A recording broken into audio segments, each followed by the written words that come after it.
நாம் நமது வறுமையிலிருந்து விடபட வேண்டுமானால் நாம் ஒவ்வொருவரும் ஏதாவது வித்தையையோ பெரும் சக்தியையோ பெற வேண்டும்.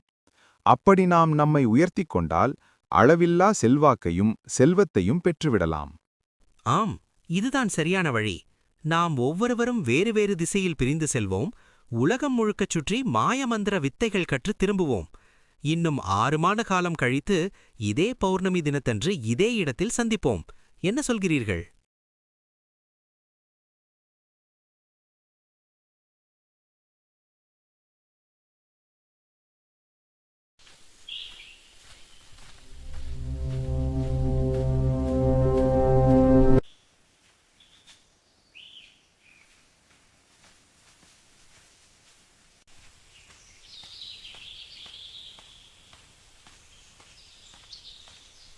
என்னிடத்தில் எந்த ஒரு பிராணியின் சிறு எலும்பு துண்டு கிடைத்தாலும் போதும்.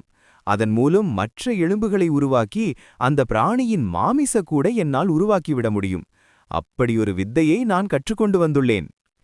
ஏதாவது ஒரு பிராணியின் மாமிசக்கூடு கிடைத்தால் நான் அப்பிராணிக்கு சதை, நரம்புகள், மயிர், தோல் போன்றவற்றை உருவாக்கி விடுவேன். அம்மாதிரி வித்தையைத்தான் நான் கற்றுள்ளேன். நீங்கள் அம்மாதிரி மாமிசக் கூடு, தோல், சதை, நரம்புகள் போன்றவற்றை உருவாக்க முடியுமானால் என்னால் அப்பிராணிக்கு இரத்த ஓட்டம், மற்ற உடல் பாகங்களையும் கூட உருவாக்கிவிட முடியும். இவ்வித்தையில் நான் கைதேர்ந்திருக்கிறேன். அண்ணன்மார்களே, இவ்விதமாக ஒரு பிராணியின் எலும்புக்கூடு, மாமிசம், நரம்புகள், இரத்த ஓட்டம் எல்லாம் அமைந்துவிட்டால் நிச்சயம் அப்பிராணிக்கு என்னால் உயிரூட்ட முடியும். அந்த அற்புத வித்தையை நான் கற்று வந்திருக்கிறேன். நாம் கற்ற வித்தையை பரீட்சித்து பார்த்து விடலாம். என் விப்பையை கட்டி புட்டும் தட்டுன்னே.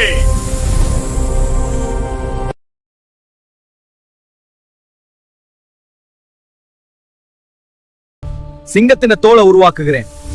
இரத்த நாளங்களை பாய்ச்சுகிறேன். அனைத்து முழுமையானது, ஆனால் உயிர் இல்லை. வேண்டாம், அந்த சிங்கத்திற்கு உயிர் கொடுக்க வேண்டாம். அது உயிர் இல்லை. என் திறமையை காட்ட வேண்டும். நான் உயிர் கொடுப்பேன்.